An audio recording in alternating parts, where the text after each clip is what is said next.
And when you come to a tradition in which the dominant theme is the continuity of awareness before birth and after death, the meaning of a life and death is quite different.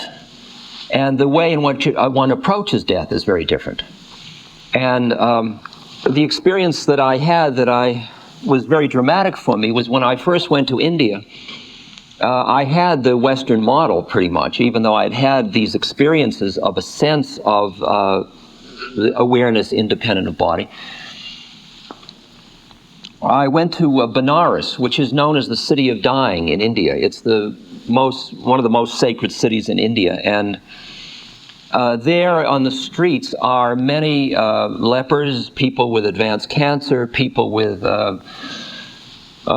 huge goiters, with all kinds of problems, and often with just a loincloth, enough money on their loincloth for the wood for their funeral pyre, and a begging bowl.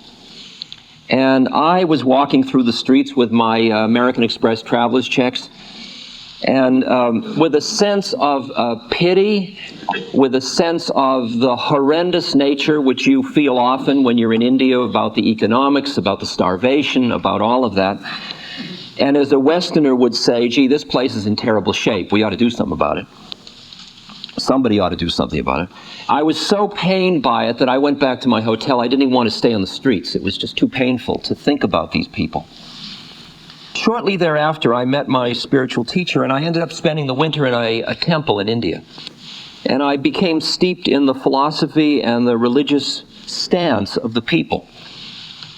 And when I came back about 5-6 months later to Benaras again, I walked down the street with an entirely different perceptual stance regarding what was going on, because I realized that these people had come from all over India in order to die in Benaras, to die in Benaras and get burned by the Ganges River in Benaras is the most auspicious thing a Hindu person can do.